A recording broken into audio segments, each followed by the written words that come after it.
I want to talk to you about a new feminism for the 21st century. There are three pillars to this new feminism: dignity, the word no, and men. That's right, men. But before I expound on these three ideas, you need to know something about me. I was very involved in the feminist movement, including being on the board of directors of the National Organization for Women.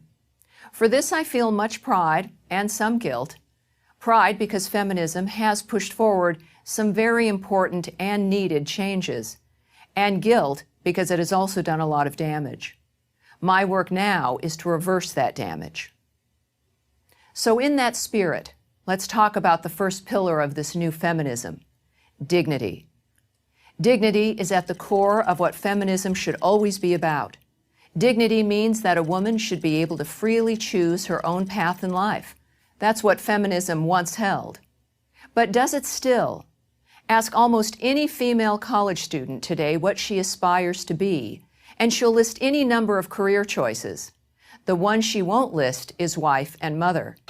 In fact, any time someone has the temerity to suggest that a woman might want to look for a husband while in college, as a very successful Princeton grad recently did in a letter to the school's newspaper, feminists go nuts. A new feminism will value and respect all responsible choices.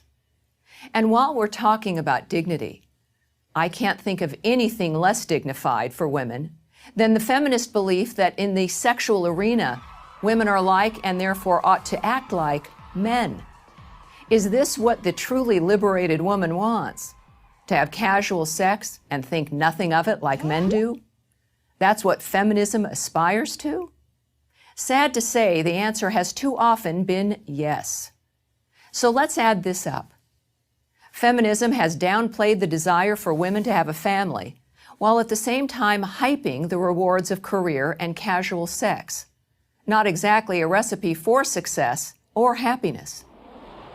The second pillar of a new feminism is the word no. It's very much tied in with the first pillar. Throughout history, women have made great use of the word no. No.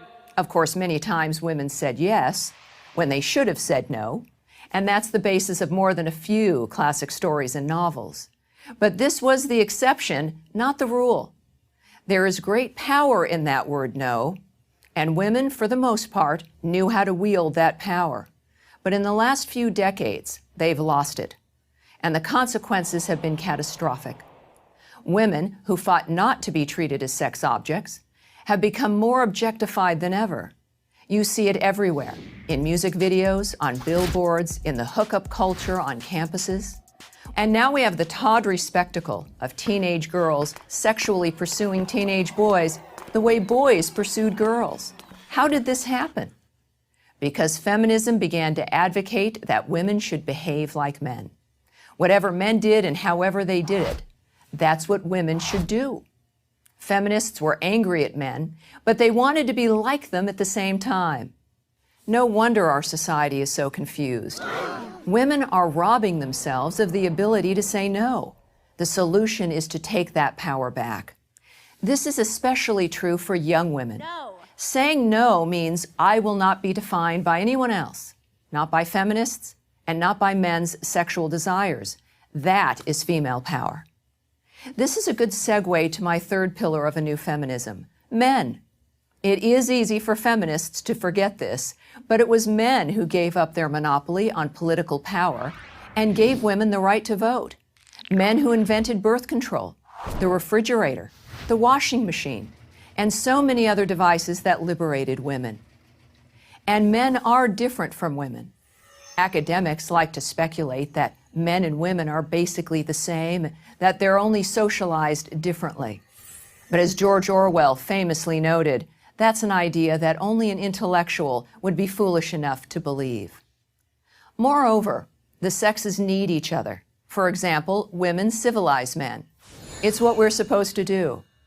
But in order to accomplish this critical task, we must preserve our dignity, not be afraid to use the word no, and see men as partners, not as competitors, let alone oppressors. That's the way to a new feminism and the way to a better world for both sexes. I'm Tammy Bruce for Prager University.